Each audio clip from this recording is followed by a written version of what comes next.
Good morning, shitasses, or whenever you're watching this. I've been up for like 30 hours, and I can't be bothered to animate this part. But before we get into the me serenading you with facts part of the video, I just wanted to, I got a proposition for you, Vault Hunter.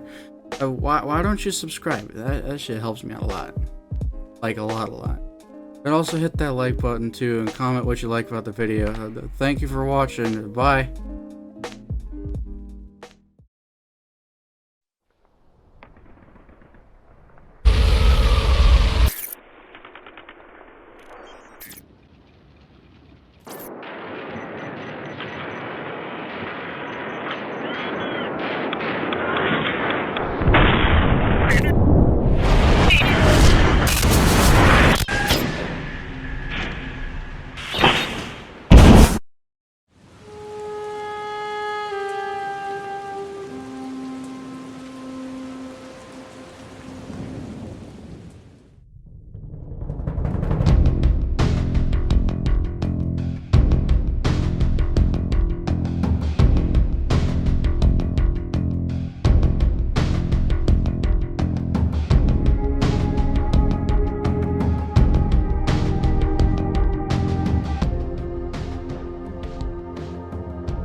Oh, 2009. The release of Halo 3 ODST was a pretty quiet release, relatively speaking. It had a very short ad campaign, very small, and especially when compared to the Halo 3 ad campaign, one of the most legendary ad campaigns ever.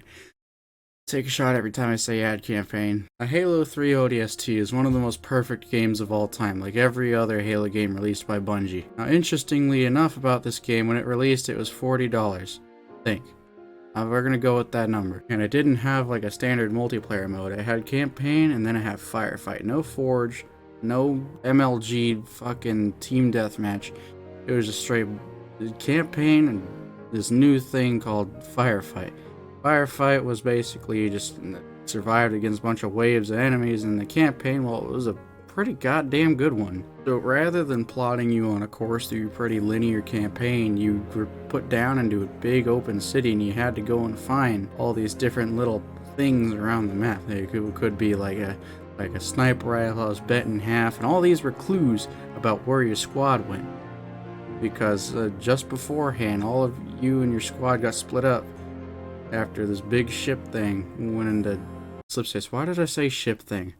I'm so fucking tired. So you go through these, and when you find one of the clues, you change positions to another one of the ODSTs in your squad. You got Dutch, Mickey, Buck, and Romeo.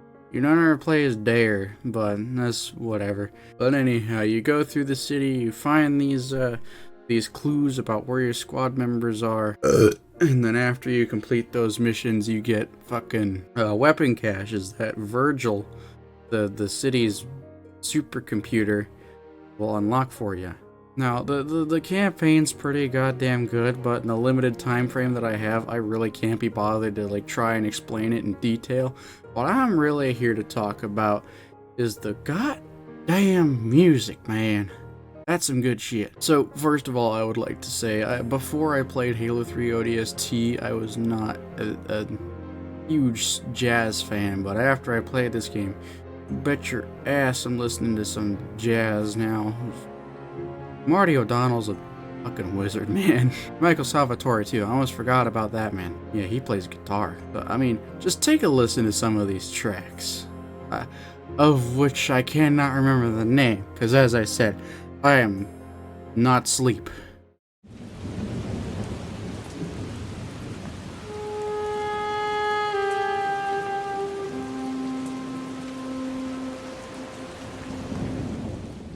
So these tracks accompany you throughout your journey through New Mombasa, or at least what's left of it, all the way through the campaign till the very end when you fly off into the sunset and watch all that's left get burnt up and destroyed as the Covenant start Halo 3. Yeah, did I mention that this game takes place during Halo 2? I probably did. So, little known fact, but apparently this game has some customization too. Like, you could play as other ODSTs in the firefight mode, and it was pretty shallow, actually.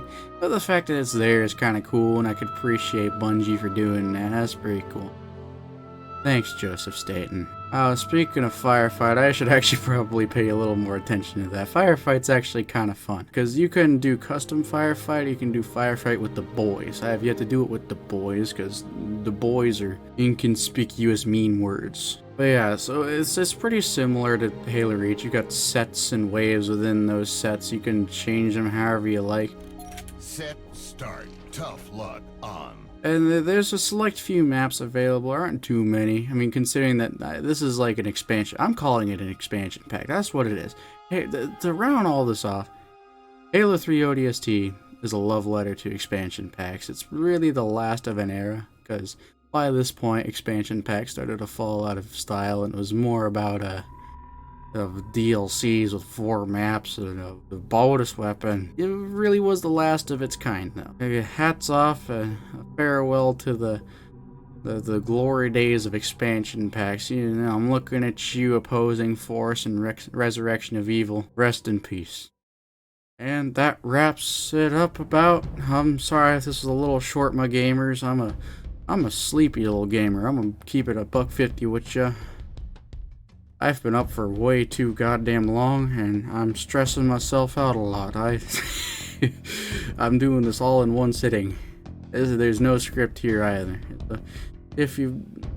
I'm not gonna pester you about liking and subscribing and shit. I already did that before, but I love you gamers. Bye.